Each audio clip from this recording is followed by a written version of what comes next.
আজকে রান্না করব এগ চিকেন তড়কা।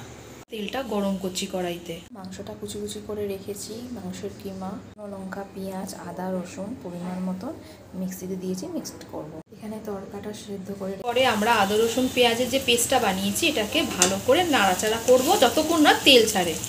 এর মধ্যে টমেটো আর গ্রেট করা আদা দিয়ে দিলাম।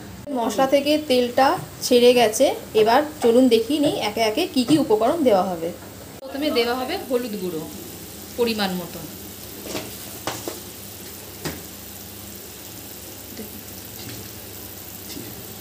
তারপর দিচ্ছে জিরে গুঁড়ো, এরপর কাশ্মীরি রেড মির্চি পাউডার,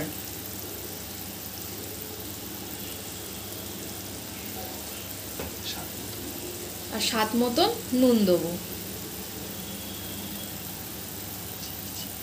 এবং স্বাদ মতন অল্প একটু চিনি দিয়ে দেবো।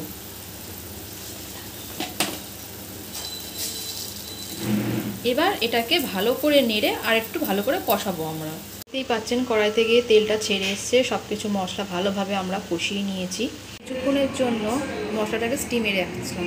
পর কড়াইতে আমরা কুচি কুচি যে মাংসের পিসগুলো ছিল ওইগুলো দিয়ে দিলাম। দেখতেই পাচ্ছেন চিকেন থেকে কেমনভাবে তেলটা বেরোচ্ছে। আমরা চিকেনটাকেও ভালোভাবে মশলার সাথে নাড়াচাড়া করে সেদ্ধ করে নিই, ভালো করে ভেজে সেদ্ধ করে নিচ্ছি। সেদ্ধ করা তড়কাগুলোকে কড়াইতে ঢেলে দিলাম। এবার আমরা এটাকে নাড়াচাড়া করবো। আর খানিকটা পরিমাণ মতো জল ঢেলে দিলাম, একটা কস্তুরি মেথি আর গরম মশলা দিয়ে দিলাম। এবার ভালোভাবে নাড়াচাড়া করে আমাদের পরিবেশন করবো। তড়কা রেডি। এবার এটা আপনারা রুটি, পরোটা, লুচি সবার সঙ্গে সার্ভ করুন। আর এরকমভাবে বানিয়ে একবার খেয়ে দেখুন, দারুণ লাগবে।